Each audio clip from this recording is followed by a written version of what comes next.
ladies. Well, and gentlemen too. I've been watching other people's TTC vlogs and their vlogs about pregnancy for the past couple of weeks and decided that I would start creating my own kind of as a way to help others. Also a way to keep track of some of the things I'm going through, and almost in a way, a little bit of way of venting. I've been trying to conceive now my third child for about 13 years, and we've tried several different things, and up until this point not a whole lot has worked. So I kind of wanted to start a series of vlogs about trying to conceive, and then also in the event that I did get pregnant, about my pregnancy as well. So I wanted to start off with a little bit of background information. My entire life I've been what we would consider overweight and or obese. Growing up, I started having my first cycle the day I turned 13. I had one cycle that skipped 3 or 4 months, and within the time frame from 13 to 18 total, I had only had about 5 cycles. So in a 3-year span, pretty much nothing. Ended up going to the doctor around the time I turned 18, and it was kind of like, hey, I know I want children. Can we talk a little bit about what's going on, and maybe you can, give me some solutions. So they did a couple of tests. They found out it wasn't my thyroid, the basic standard stuff. And pretty much what they told me was I don't ovulate on my own. And at that time, PCOS, I don't know if it had been discovered or if, maybe that was not the term he used, but he could tell that's what was wrong. I'm not really sure, but I just know I was told without the aid of fertility drugs, I probably would never get pregnant. And that was kind of where we left it. And I was like, well, I'm 18, I don't know if I want to start on fertility drugs at 18, but, I'll certainly give it some thought, keep that in mind.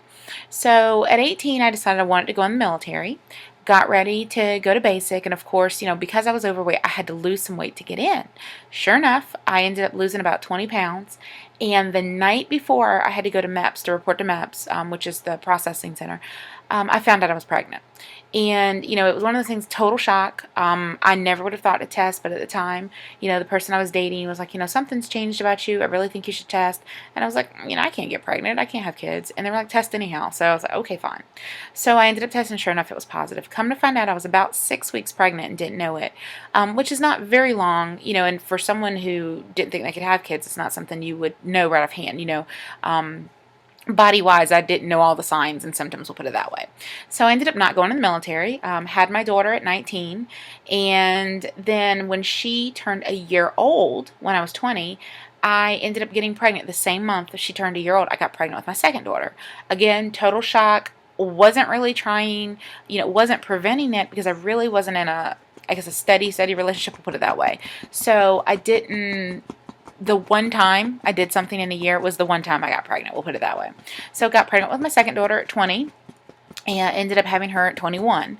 And after she was born, well, after both girls were born, I had a lot of problems. I ended up being hospitalized right after the first daughter was born, and they wanted to put me in the hospital after the second daughter was born because I had a bacterial infection or something. So, it was a big issue. So they kind of monitored me to make sure the same thing didn't happen after I had her. Well, a little bit of time went by, and I'm like, I'm still not having regular periods. I never had them between, 13 and 18. I never had regular periods between the two girls. In fact, I think I had 2 periods between getting pregnant with the two of them, from delivery to the second one. And so after, I had my second daughter, I still wasn't having regular periods. And I'm like, okay, I've had 2 kids now. Are we still in that realm of being, infertile? Or has the problem fixed itself? I'm like, because I'm not having a cycle. So, I went back and forth to the doctor. They ran some tests, and, this was back in 2002, 2003, early 2002, and they're like, we think you have something called PCOS, and I'm like, okay, well, what is it? So I did all the research on it, and looked it up, checked all the books out of the library, anything I could find online I read, and they pretty much told me again, without the assistance of fertility drugs, you'll probably never have any more kids. So I'm like, okay, so at that time, I'd gotten married, and, decided we definitely wanted children because my 2 oldest were not by the person I was married to. So I ended up going, and we decided to try Clomid. And my doctor had already put me on metformin, but the